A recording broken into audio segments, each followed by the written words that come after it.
সুপ্রিয় দর্শক, আসসালামু আলাইকুম। আপনাদের সবাইকে স্বাগত জানাচ্ছি এখনকার আলোচনায়। আপনাদের সঙ্গে আছি আমি সিরাজুল ইসলাম। দর্শক, চোখ ছানা বড় হওয়া খবর। ইসরায়েলের শতকরা 92% মানুষ বলছে এই যুদ্ধে ইরান বিজয়ী হয়েছে, তার মানে আমেরিকা এবং ইসরায়েল হেরেছে। শুধু তাই না, ইসরায়েলের প্রধানমন্ত্রী বেনিয়ামিন নেতানিয়াহুর জনপ্রিয়তায় ব্যাপকভাবে ধস নেমেছে। তাকে সমর্থন করছে মাত্র শতকরা 29% মানুষ ইসরায়েলের। তাহলে প্রশ্ন হচ্ছে, এই যুদ্ধ কি নেতানিয়াহুর রাজনৈতিক ভাগ্যকে অনিশ্চিত করে তুলেছে? তাহলে প্রশ্ন আসছে, সামনের নির্বাচনে অর্থাৎ অক্টোবরের যে নির্বাচন, সেই নির্বাচনে কি নেতানিয়াহুর ভরাডুবি হবে? অর্থাৎ নেতানিয়াহু কি ইসরায়েলের ক্ষমতা থেকে ছিটকে পড়ছে? সুপ্রিয় দর্শক, এখনকার ভিডিওতে মূল ফোকাস থাকবে এই বিষয়ে। ইরান, আমেরিকা এবং ইসরায়েলের মধ্যকার যে যুদ্ধ, সেই যুদ্ধের ফলাফল, ইসরায়েলের জনগণ কেন এই যুদ্ধকে নিজেদের পরাজয় মনে করছে, তাহলে ইরান কিভাবে জিতলো, এবং ডোনাল্ড ট্রাম্প আর নেতানিয়াহুর ব্যাপারে ইসরায়েলের জনগণ এতটা নেতিবাচক ধারণা কেন পোষণ করছে, এবং তাদের ভাগ্য আগামী নির্বাচনে অনিশ্চিত হয়ে পড়ছে কিনা। এর পাশাপাশি সুইজারল্যান্ডের জেনেভা শহরে আজকে ইরান এবং আমেরিকার মধ্যে আলোচনা শুরু হয়েছে। সেখানে আলোচনায় মধ্যস্থতা করছে কাতার এবং পাকিস্তান। কাতারের প্রধানমন্ত্রী গেছেন সুইজারল্যান্ডে, পাকিস্তানের প্রধানমন্ত্রী এবং সেনাপ্রধান সহ আরও কয়েকজন লোক গেছেন। সেখানে ইরানের পক্ষে কারা প্রতিনিধিত্ব করছে, আমেরিকার পক্ষে কারা প্রতিনিধিত্ব করছে, আমেরিকার যে প্রতিনিধি দল, তাতে কেন পরমাণু আলোচকদের বা পরমাণু বিশেষজ্ঞদের কেউ নেই, এই সমস্ত নানান বিষয়ে এখনকার আলোচনা। আশা করি ভিডিও ভালো লাগবে, আর যদি ভালো লাগে তাহলে লাইক, কমেন্ট, শেয়ার করবেন এবং চ্যানেলটি সাবস্ক্রাইব করে সাথেই থাকবেন। দর্শক, চলুন আমরা মূল আলোচনায় চলে যাই। ইসরায়েলের জেরুজালেমের হিব্রু ইউনিভার্সিটি, সেই ইউনিভার্সিটি এবং আগাম নামে একটি ইনস্টিটিউট, দুই প্রতিষ্ঠান যৌথভাবে একটা জরিপ করেছে। জরিপটা চালানো হয়েছে এই মাত্র 17 জুন যে গেল, 17 জুন থেকে 20 জুন পর্যন্ত, অর্থাৎ গতকাল 20 জুন রোববার ছিল। এই 4 দিন, 17, 18, 19, 20, এই 4 দিন জরিপ চালানো হয়েছে। জরিপে 3600 মানুষের উপর, 3600 কিছু বেশি মানুষের উপরে এই জরিপ চালানো হয়েছে। এই জরিপের ফলাফলে যা উঠে এসেছে তা রীতিমতো আটকে ওঠার মতো, অন্তত নেতানিয়াহুর জন্য। ডোনাল্ড ট্রাম্পের কপালেও ভাঁজ পড়বে নিশ্চয়ই এই জরিপের ফলাফল শুনলে। কি আছে জরিপে, চলুন আমরা শুনি। শতকরা 92.1% মানুষ মনে করছে ইরানের সাথে যুদ্ধে আমেরিকা এবং ইসরায়েল পরাজিত হয়েছে, তার মানে ইরান এই যুদ্ধে বিজয়ী হয়েছে। মজার ব্যাপার হচ্ছে, নেতানিয়াহুর নেতৃত্বাধীন যে ডানপন্থী জোট যারা সরকার চালাচ্ছে, তাদের ভেতরে শতকরা 99.1% সমর্থক মনে করে ইরান বিজয়ী হয়েছে, ইসরায়েল হেরে গেছে। শতকরা 92.9% মানুষ মনে করছে ইরানের বিরুদ্ধে যে যুদ্ধ হয়েছে, এই যুদ্ধের ফলে ইসরায়েলের দীর্ঘমেয়াদী নিরাপত্তা ব্যবস্থা মারাত্মকভাবে দুর্বল হয়ে পড়েছে। এই কথার ব্যাখ্যা কি আমি পরে বলছি। শতকরা 86% ইসরায়েলি ইরানের সাথে আমেরিকা এবং ইসরায়েলের যে যুদ্ধ হয়েছে, সেই যুদ্ধের ফলাফলে অসন্তুষ্ট। অর্থাৎ ইসরায়েল যে পরাজিত হয়েছে, এই পরাজয়টা তারা মেনে নিতে পারছে না। ইরানের সাথে আমেরিকা এবং ইসরায়েল যে লক্ষ্য অর্জনের জন্য যুদ্ধ শুরু করেছিল, সেই যুদ্ধে কি লক্ষ্য অর্জিত হয়েছে? ইসরায়েল আমেরিকা সেই লক্ষ্য অর্জন করেছে? এমন প্রশ্নের জবাবে শতকরা 87% বেশি ইসরায়েলি নাগরিক তারা বলেছে যে না, এই লক্ষ্য অর্জনে ব্যর্থ হয়েছে। এই যুদ্ধের পর বা যুদ্ধের ভেতরে এই সাম্প্রতিক সময়গুলোতে নেতানিয়াহু কয়েকবার দাবি করেছেন যে এই যুদ্ধ সফল হয়েছে। আর ডোনাল্ড ট্রাম্প তো শুরুর দিন থেকেই ইরানকে পৃথিবীর মানচিত্র থেকেই মুছে দিয়েছে। ইরানের সামরিক বাহিনী, নৌবাহিনী, বিমান বাহিনী, ক্ষেপণাস্ত্র, উৎক্ষেপক যে লঞ্চার, সমস্ত সব কিছু ধ্বংস করে দিয়েছে, সব শেষ। উনি তো বারবার বলছেন যে ভিক্টরি তাদের, বিজয় তাদেরই হয়েছে। কিন্তু নেতানিয়াহু কিছুটা ধীরে সুস্থে গেলেও তিনি ইরানের বিরুদ্ধে বিজয় দাবি করেছেন। তিনি বলেছেন আমরাই জিতেছি, আমরা, এই সাফল্য আমাদের বড় সাফল্য। কিন্তু ইসরায়েলের শতকরা 87% বেশি মানুষ বলছে যে নো, ইসরায়েল সফলতা অর্জন করেনি, নেতানিয়াহু সাফল্য পাননি। এই যুদ্ধে ইসরায়েল এবং আমেরিকার সফলতা নেই। যুদ্ধের যে পরিকল্পনা ছিল ইরানের বিরুদ্ধে, নেতানিয়াহু তো ফিলিস্তিন, লেবানন বিভিন্ন দেশের সাথে বহু বছর ধরে যুদ্ধ করছে। ইরানের বিরুদ্ধে যে যুদ্ধ পরিচালনা করেছে, সেই যুদ্ধের পরিকল্পনায় মারাত্মক রকম ত্রুটি ছিল, দুর্বল যুদ্ধ ব্যবস্থাপনা ছিল, দুর্বল যুদ্ধ পরিকল্পনা ছিল, এমন কথা বলছে শতকরা 56.4% মানুষ। এবার সবচেয়ে নেতানিয়াহুর জন্য আতঙ্কজনক তথ্য, মার্চ মাসে অর্থাৎ 28শে ফেব্রুয়ারি ইরানের বিরুদ্ধে যুদ্ধ শুরু করেছিল আমেরিকা এবং ইসরায়েল। মার্চ মাসের প্রথম দিকে নেতানিয়াহুর জনপ্রিয়তা ছিল 40.5%। এখন সেই জনপ্রিয়তা কমে 29% নেমেছে। তার মানে নির্বাচন হলে শতকরা 70-71% মানুষ নেতানিয়াহুর বিরুদ্ধে ভোট দেবে, মোটামুটিভাবে এটা ধরে নিয়ে যাচ্ছে। শতকরা 69.1% ইসরায়েলি মনে করে ডোনাল্ড ট্রাম্পের যে যুদ্ধ পরিকল্পনা ছিল সেটাও ব্যর্থ, সেটাও দুর্বল। এই যুদ্ধে ডোনাল্ড ট্রাম্প যে ভূমিকা পালন করেছে, ইসরায়েলের স্বার্থ রক্ষা করা, আমেরিকার পক্ষে কমান্ডার ইন চিফ হিসেবে সেনাবাহিনী পরিচালনা করা, যুদ্ধের কমান্ডিং দেয়া বা আরও যে সমস্ত ব্যবস্থাপনা সমস্ত সব কিছু, এই যুদ্ধে ডোনাল্ড ট্রাম্পের যে সমস্ত ভূমিকা, সেই সমস্ত ভূমিকার ব্যাপারে একেবারেই অসন্তুষ্ট মানুষ। মাত্র শতকরা 10.8% মানুষ ডোনাল্ড ট্রাম্পের যুদ্ধ পরিকল্পনা এগুলোকে সমর্থন করেছে। অর্থাৎ নেতিবাচক বলেছে ব্যাপক সংখ্যক মানুষ, আর ইতিবাচক বলেছে মাত্র 10.8% ইসরায়েলি। হিজবুল্লাহর বিরুদ্ধে ইসরায়েল নতুন করে অভিযান চালাচ্ছে, আমরা সবাই জানি, যা নিয়ে ব্যাপক শোরগোল আলোচনা হচ্ছে। এমনকি ইরান হরমুজ প্রণালী নতুন করে বন্ধ করে দিয়েছে। শুক্রবারে তো আলোচনাটা হলোই না, দেরিতে আলোচনা শুরু হলো। এই যে হিজবুল্লাহর বিরুদ্ধে নতুন করে যুদ্ধ, এই যুদ্ধের ব্যাপারে ইসরায়েলের শতকরা 48.2% মানুষ সমর্থন দিয়েছে। অর্থাৎ যুদ্ধকে তারা পছন্দ করছে, বেশ বড় সংখ্যক মানুষ, প্রায় 50%। ইরানের বিরুদ্ধে যুদ্ধে পূর্ণ বিজয় অর্জিত হয়েছে এমন ধারণায় বিশ্বাস করছে মাত্র শতকরা 12% মানুষ, আর বাদ বাকি সবাই মনে করে যে নো, ব্যর্থ হয়েছে। এখন প্রশ্ন হচ্ছে, সত্যি কি ইরান বিজয়ী হয়েছে? আর ইসরায়েল এই বিজয়টা অর্জন করতে পারলো না কেন? ইরান এবং ইসরায়েল এত বড় বড় শক্তি একসাথে মিলেও আরও প্রশ্ন আছে। ইসরায়েলিরা বলছে এই যে যুদ্ধটা হলো, এই যুদ্ধের ভেতর দিয়ে ইসরায়েলের জন্য দীর্ঘমেয়াদে নিরাপত্তাহীনতা দেখা দিয়েছে, নিরাপত্তাহীনতা সৃষ্টি হয়েছে। অর্থাৎ ইসরায়েল আগে যতটা নিরাপদ ছিল এখন আর নিরাপদ নেই। এর কারণ কি? এই 3টা প্রশ্নের জবাব খুব ইম্পর্ট্যান্ট, এই প্রশ্নগুলো খুব গুরুত্বপূর্ণ। সবচেয়ে বড় প্রশ্ন হচ্ছে, এই যুদ্ধ কি পুরো মধ্যপ্রাচ্যের মানচিত্র ভূ রাজনীতি পাল্টে দেবে? চলুন আমরা এবার এই বিষয়গুলো নিয়ে একটু আলোচনা করি। এখানে প্রথম যে প্রশ্ন, সেই প্রশ্ন হচ্ছে, সত্যি কি ইরান বিজয়ী হয়েছে? আপনারাই বলুন। ইসরায়েলিরা যখন 92-93% মানুষ মনে করছে যে এই যুদ্ধে ইরান বিজয়ী, তাহলে আমরা কি বলবো? ইরানের মানুষ তো বলছে বিজয়ী। আমেরিকার পক্ষের বিপক্ষের অনেক রাজনৈতিক গুরুত্বপূর্ণ ব্যক্তি তারা বলছে ইরান বিজয়ী হয়েছে। আন্তর্জাতিক বহু বিশ্লেষক বলছে ইরান বিজয়ী হয়েছে। তাহলে আমরা কি বলতে পারি? আমারও তো মনে হয় যে ইরানই বিজয়ী হয়েছে। কারণ যে লক্ষ্য নিয়ে ইরান যুদ্ধ শুরু করেছিল আমেরিকা এবং ইসরায়েল, সেই লক্ষ্যগুলো কিন্তু একদম অর্জন করতে পারেনি। যখন অর্জন করতে পারেনি, বরং অন্যদিকে তাদের বিসর্জন বেশি। সেই বিসর্জনগুলো কি কি আমি বলছি পরে।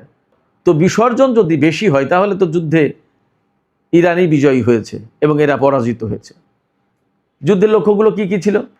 যুদ্ধের লক্ষ্যগুলো ছিল ইরানের সরকার পরিবর্তন করে ফেলা, ইরানের সামরিক বাহিনীকে একেবারেই মুছে দেয়া, ইরানের পরমাণু কর্মসূচি একেবারে ধ্বংস করে দেয়া, ক্ষেপণাস্ত্র কর্মসূচি একেবারে ধ্বংস করে দেয়া, আঞ্চলিক যে প্রক্সি ফোর্সগুলো আছে তাদেরকে ডিসম্যান্টেল করে দেয়া, এবং মধ্যপ্রাচ্যে ইসরায়েল আমেরিকা নিয়ন্ত্রিত একটা ম্যাপ এবং ব্যবস্থা তৈরি করা।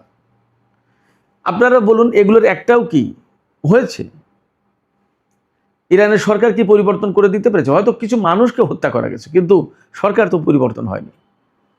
ইরানের সামরিক বাহিনীকে একেবারে ধ্বংস করে দিতে পারেনি, ইরানের পরমাণু কর্মসূচিকে ধ্বংস করতে পারেনি, ইরানের ক্ষেপণাস্ত্র ব্যবস্থা ধ্বংস করতে পারেনি। এবং তারা যে এখনও অনেক শক্তিশালী ক্ষেপণাস্ত্র ড্রোন ব্যবস্থায়, তা তো সাম্প্রতিক ছোট ছোট টুকিটাকি যে যুদ্ধগুলো হয়েছে তাতে দেখেছি একইভাবে সমান তালে বড় বড় শক্তিশালী ক্ষেপণাস্ত্র মেরেছে, ড্রোন মেরেছে ইরান, এবং সেই যুদ্ধ আমেরিকা বা ইসরায়েল বন্ধ করতে বাধ্য হয়েছে। এরপরে মধ্যপ্রাচ্যে গ্রেটার ইসরায়েল প্রতিষ্ঠার যে পরিকল্পনা, গ্রেটার ইসরায়েল কিন্তু প্রতিষ্ঠা হয়নি, এবং ইরানের সরকার পরিবর্তন করে দিলে মধ্যপ্রাচ্যে কিন্তু আমেরিকা ইসরায়েলের সামনে আর বাধা বলতে কিছু ছিল না, থাকতো না। যেহেতু ইরানের সরকার পরিবর্তন হয়নি, সেক্ষেত্রে মধ্যপ্রাচ্যের নতুন কোনো ব্যবস্থাও তারা চালু করতে পারেনি। অতএব তাদের লক্ষ্য কিন্তু অর্জিত হয়নি। আর যদি লক্ষ্য অর্জিত না হয় তাহলে যুদ্ধে তাদের বিজয়ের তো কোনো সুযোগ নেই, বরং ইরান এগুলো প্রোটেক্ট করেছে এবং ইসরায়েল আর মার্কিন ঘাঁটিগুলোর উপরে ব্যাপক হামলা চালিয়েছে। তাতে তাদের ব্যাপকভাবে ক্ষয়ক্ষতি হয়েছে, প্রচুর অর্থনৈতিক ক্ষতি হয়েছে। শুধু তাই না, মধ্যপ্রাচ্যে তাদের এই নাস্তানা অবস্থার পাশাপাশি হরমুজ প্রণালী আগে মুক্ত ছিল, সেই হরমুজ প্রণালীকে এখন চুক্তি করে ইরানের হাতে তুলে দিতে হচ্ছে। অর্থাৎ ইরান এখন এটা কন্ট্রোল করবে। এই যে গতকাল 20 জুন 2026 তারিখ লেবাননে যখন হামলা বন্ধই হচ্ছে না, তখন ইরান বন্ধ করে দিল চট করে হরমুজ প্রণালী, বলল যে যুদ্ধবিরতি যদি না হয় তাহলে আমরাও চুক্তি মানব না, আমরা হরমুজ প্রণালী বন্ধ করে দিলাম। তার মানে এখন ইরানের সামনে পথ কিন্তু একদম পরিষ্কার করে দিয়েছে ইসরায়েল এবং আমেরিকা। যখন প্রয়োজন তখন কিন্তু তারা তাদের মতো করে হরমুজ প্রণালী বন্ধ করে দিতে পারবে। এবার আমি বলি, ইসরায়েলিরা এবার আসুন, ইসরায়েলিরা যে বলছে ইরানের সাথে ইসরায়েলের যে যুদ্ধ হলো, এই যুদ্ধের ভেতর দিয়ে ইসরায়েলের জন্য দীর্ঘমেয়াদী নিরাপত্তাহীনতা সৃষ্টি হয়েছে। কারণ কি? একদম সহজ, সেটা হচ্ছে এই, এতদিন আমেরিকা ইসরায়েলের সাথে যুদ্ধ হয়নি ইরানের, এক ধরনের একটা অজানা পথ ছিল, না জানি কি হয়, না জানি কি হয়, কেমন শক্তি ইসরায়েল, কেমন শক্তি আমেরিকা, বিরাট শক্তিশালী, বিরাট প্রযুক্তির দেশ, বিরাট সামরিক বাহিনী, অনেক কিছু। 1967 সালের জুনের যে যুদ্ধ হয়েছিল, সেই যুদ্ধে মাত্র 6 দিনে পুরো আরব বিশ্বকে কাট করে দিয়েছিল ইসরায়েল, একা ইসরায়েল আর সব আরব বিশ্ব পারেনি। সেখানে ইরান একটা অজানা অবস্থার ভিতরে, অন্ধকারের ভেতরে ছিল। কিন্তু গত বছরের জুন মাসে এবং এবার এই 40 দিনের যুদ্ধে ইরানের সামনে একদম পথ পরিষ্কার হয়ে গেছে। কতটা ক্ষমতা ইসরায়েলের আছে আর কতটা ক্ষমতা আমেরিকার আছে তা কিন্তু ইরান দেখে ফেলেছে, বুঝে ফেলেছে, এবং কোথায় কোন লক্ষ্য, কোথায় কি, এগুলো মোটামুটি এখন আমেরিকার কাছে মুখস্থ। এই জানা শোনা এবং মুখস্থ হওয়ার ফলে ইসরায়েল যদি কোনো কিছু করে অমনি কিন্তু তার এগেনস্টে ইরান ব্যবস্থা নেওয়ার মতো সাহস এবং তাদের পরিকল্পনা এবং তাদের সমস্ত সব কিছু নখদর্পণে আছে এখন। ফলে ইসরায়েল চাইলেই হুটহাট করে মধ্যপ্রাচ্যে কারোর উপর বাড়াবাড়ি করতে পারবে না। বাড়াবাড়ি করলেই ইরান সেখানে বাধা হয়ে দাঁড়াবে, প্রয়োজনে দ্বন্দ্ব সংঘাত এবং যুদ্ধে লিপ্ত হবে। এখন লেবানন থেকে শুরু করে সমস্ত ফ্রন্টে যেহেতু যুদ্ধবিরতি কার্যকর হবে এবং ইসরায়েল চাইলেই এই যুদ্ধবিরতি ভঙ্গ করতে পারবে না, আর যদি করে তাহলে আমেরিকা এর জন্য দায়বদ্ধ থাকবে এবং ইরান কিন্তু সাথে সাথে ব্যবস্থা নেবে। ফলে মধ্যপ্রাচ্যের টোটাল চালচিত্র আসলে পাল্টে গেল। ইসরায়েল এবং ইসরায়েলের জনগণ এখন অনেক বেশি অনিরাপদ হয়ে গেল। কারণ হচ্ছে যে কথায় কথায়, আগে তো কথায় কথায় ইরান হামলা করত, এখন কথায় কথায় কিছু হলেই ইরান পাল্টা প্রতিশোধ দেবে, হামলা চালাবে। আমি আলোচনার ভেতরে আর একটা প্রশ্ন রেখেছিলাম, নেতানিয়াহুর ভাগ্য, ডোনাল্ড ট্রাম্পের ভাগ্য কি অনিশ্চিত হয়ে গেল এই জরিপ ফলাফলে? কি বলছে? হ্যাঁ, অনেকটা তাই মনে হচ্ছে। কারণ 92% জন মানুষ ইসরায়েলের, তারা যদি মনে করে ইরান বিজয়ী হয়েছে, তাহলে তারা কেন নেতানিয়াহুকে ভোট দেবে? আর নেতানিয়াহুর প্রতি ভোটারদের পক্ষ থেকে সমর্থন আছে মাত্র 29.4%। তার মানে খুবই কম সংখ্যক মানুষ নেতানিয়াহুকে পছন্দ করছে প্রধানমন্ত্রী হিসেবে। তাহলে আগামী নির্বাচন যদি আরও 1-2% ভোট বাড়ে, তাতে তো সম্ভবত নেতানিয়াহু আর বিজয়ী হতে পারবে না। তাহলে উপায় কি? অতএব তার নির্বাচনে ভরাডুবি এবং তাকে ক্ষমতা থেকে হয়তো ছিটকে পড়তে হবে, এই রকম ইঙ্গিতই কিন্তু এই জনমত জরিপের ফলাফল দিচ্ছে। একইভাবে ডোনাল্ড ট্রাম্পের কথাও বলা যায়। ডোনাল্ড ট্রাম্পের ভাগ্য যদিও ইসরায়েলের এই জরিপের ভেতর দিয়ে নির্ধারিত হবে না, কিন্তু ইসরায়েলিদের লবির যে প্রভাব প্রতিপত্তি আমেরিকায় রয়েছে, তার একটা প্রভাব পড়বে ডোনাল্ড ট্রাম্পের উপরে, ডোনাল্ড ট্রাম্পের কার্যকলাপের উপরে এবং ডোনাল্ড ট্রাম্পের নির্বাচনের উপরে। তার মানে আগামী যে অক্টোবরে ইসরায়েলের নির্বাচন আর নভেম্বরে আমেরিকায় মিড টার্ম ইলেকশন, এই দুইটা ইলেকশনেই ইসরায়েলে এবং আমেরিকায় যারা ক্ষমতা আছে তাদের উপর মারাত্মক নেতিবাচক প্রভাব পড়বে। সেক্ষেত্রে ইসরায়েল এবং আমেরিকার রাজনীতিতে একটা ব্যাপক ওলটপালট হয়ে যেতে পারে, এমনটা বলার অনেক সুযোগ আছে। এদিকে এই যে ইরানের বিজয়, সাম্প্রতিক যে যুদ্ধ এবং আমেরিকার সাথে আলোচনা হচ্ছে সুইজারল্যান্ডে, সেখানে কাতার এবং পাকিস্তানের মতো দেশ মধ্যস্থতা করছে। আন্তর্জাতিক অঙ্গনে পাকিস্তানের এরই মধ্যে একটা বড় রকমের অবস্থান তৈরি হয়েছে, যেটাকে সবাই স্বীকার করছে। কাতারের আলুদেদ ঘাঁটি থেকে শুরু করে বিভিন্ন জায়গায় মার্কিন ঘাঁটিতে ইরান হামলা চালালেও এই জায়গায় কাতার একেবারে মাথায় ফেটা বেঁধে বা কোমরে গামছা বেঁধে নেমেছে মধ্যস্থতা করার জন্য, যে যুদ্ধটা বন্ধ হোক, শান্তি প্রতিষ্ঠা হোক। তার মানে বেসিক্যালি তারা ইরানের হয়েই কাজ করছে বলা যায়। ইরানের বিরুদ্ধে কিন্তু তাদের ক্ষোভ নেই, বরং তারা ইরানের সাথে কথা বলছে এবং মধ্যস্থতা করছে। এই যে অবস্থা, এর গুরুত্বটা কোথায়? এর গুরুত্বটা হচ্ছে আঞ্চলিক যে পরিস্থিতি ছিল সেই জায়গায় যুদ্ধের পরে বা যুদ্ধের ভেতরে অনেকেই ধারণা করছিলেন যে ইরানের বিরুদ্ধে বুঝি আঞ্চলিক দেশগুলো রুখে দাঁড়াবে, আঞ্চলিক দেশগুলোর সাথে বুঝি ইরানের শত্রুতা তৈরি হবে এবং সবাই মিলে যদি ইরানের বিরুদ্ধে যুদ্ধ করে তাহলে কি হবে। আসলে কেউই ইরানের বিরুদ্ধে যুদ্ধ করে, ইরানের বিরুদ্ধে কেউ চায়নি, বরং বাস্তবতা তারা বোঝার চেষ্টা করেছে এবং তারা দেখেছে যে কিভাবে আমেরিকা এবং ইরানের যুদ্ধটা হয় এবং ইরান এখানে কিভাবে কি করে আর আমেরিকা কি করে তারা দেখতে চেয়েছে। যুদ্ধের প্রথম 2-1 দিনের ভেতরে তারা বুঝে গেছে যে ইরান আমেরিকাকে ছাড়বে না, বরং আমেরিকা এখানে মারাত্মকভাবে ক্ষতিগ্রস্ত হবে। তারা নিরপেক্ষ একটা অবস্থান নিয়েছে। শুধু তাই না, ইউরোপ এবং নেটো জোট একই অবস্থায় ছিল। ফলে যুদ্ধের প্রথম দিনগুলোতেই মোটামুটি এর ভাগ্য নির্ধারিত হয়েছে যে ইরান বিজয়ী হবে। কেউ যখন আসছে না তখন আমেরিকা ইসরায়েল পারবে না। এই জায়গায় যুদ্ধে না পারার কারণে আজকে সুইজারল্যান্ডের জেনেভায় আলোচনা হচ্ছে। এর আগে তো ইরান এবং আমেরিকার ভেতরে সমঝোতা হয়েছে। আজকে যে আলোচনা শুরু হয়েছে এরই মধ্যে শুরু হয়েছে ইরানের পক্ষে কারা গেছে, আমেরিকার পক্ষে কারা গেছে তা তো শুনেছেন। প্রশ্ন আমি একটা রেখেছিলাম যে মার্কিন প্রতিনিধি দলে কেন পরমাণু বিশেষজ্ঞ নেই, কেন নেই জানি না, অথবা তাদের নাম গোপন রাখা হয়েছে। কিন্তু এটা ঠিক যে এই আলোচনায় পরমাণু বিশেষজ্ঞ লাগবে, আজ না হোক কাল আনতে হবে। তবে প্রাথমিক আজকে যে আলোচনা শুরু হয়েছে তাতে লেবাননের যুদ্ধবিরতি বিষয়টা সবচেয়ে বড় গুরুত্ব দিয়ে দেখছে। এটা আমেরিকাও দেখবে, ইরান দেখবে। ইরানের কারণেই মূলত আমেরিকা দেখতে বাধ্য। আর কাতার এবং পাকিস্তানের যে উত্থান মধ্যস্থতাকারী হিসেবে, এটা কিন্তু আঞ্চলিক রাজনীতির জন্য বড় মেসেজ। পাকিস্তান তার অবস্থান তৈরি করে নিল আন্তর্জাতিক অঙ্গনে এবং মধ্যপ্রাচ্য অঞ্চলে। আর পাশাপাশি ইরানের সাথে তো তার সম্পর্ক অন্যরকম উচ্চতায় যাবে, সে কথা আজকের দুপুরের ভিডিওতে বলেছি। তবে এই যে যুদ্ধ পরিস্থিতি, আমেরিকা এবং ইসরায়েলের হেরে যাওয়ার প্রশ্ন, এই জায়গা থেকে মোটামুটি বলা যাচ্ছে যে মধ্যপ্রাচ্যের সামগ্রিক চালচিত্র, ভূ রাজনীতি এবং মানচিত্রে একটা বিরাট বড় পরিবর্তন আসবে। সেই পরিবর্তনটা সবচেয়ে যেখানে ঘটবে সেটা হচ্ছে এই মধ্যপ্রাচ্যে ইসরায়েলের যে একটা ভীতিকর অবস্থান ছিল, অর্থাৎ ইসরায়েলকে সবাই ভয় পেত, সেই ভয়টা অনেকটা কেটে যাবে।